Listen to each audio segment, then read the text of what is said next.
Get ready to expand your vocabulary by learning 40 collocations with the word discussion. Collocations are words that native speakers often use together, and learning them helps you speak English more fluently and naturally. 40 collocations are a lot, so make sure you download the free PDF of today's lesson by clicking on the link under this video. That way you can save the lesson and review it again later. Let's start with some adjectives often used with discussion.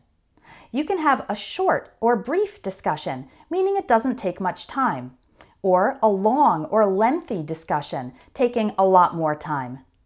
You can have a detailed or in-depth discussion, meaning it goes deep into the topic, or a wide-ranging discussion that covers many different topics. You can have a casual discussion, which is more relaxed and informal, or a serious discussion that's more focused and purposeful. Maybe you only have time for an initial or a preliminary discussion. This means you begin to talk about it, but you will need further discussion, more discussion later. When people share their direct and honest thoughts, that can be called a candid, frank, or open discussion. Discussions can sometimes be animated or lively. That means with a lot of energy and emotion. If we describe it as an intense or heated discussion, that means some of the emotion is angry. One thing you might see at events and conferences is a panel discussion. That's when there's a small number of people, usually around 3 to 5 people, who answer questions and talk about topics suggested by the audience or by a moderator.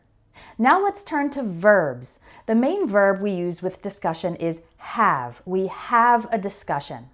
You can also be involved in, participate in, or take part in a discussion. All of those mean you will be one of the people talking and listening. In a meeting or conference, one person might lead the discussion, meaning they sort of control and guide the conversation. The leader could ask a question or present some information to open, start, or kick off the discussion, meaning to begin it. During the discussion, anyone can bring something up for discussion, meaning to introduce the topic to the group. Some topics naturally generate, provoke, or spark discussion. This means they cause conversation to happen. Let's say someone brings up a recent news article as a basis for discussion. This means a main fact or source for the conversation. If people have opinions or thoughts on the article, then discussion breaks out or discussion ensues. This means that conversation happens as a result. If the meeting is running short on time, the group might need to defer or postpone the discussion of some topics, meaning delay them to a later time. The leader will try to wrap up, conclude, or end the discussion, meaning to help everyone finish it. Afterwards, the leader might send an email to sum up the discussion, meaning summarize, provide a short version of what was said. The email could also remind people about the outcome of the discussion, meaning the result if anything specific was decided by the group.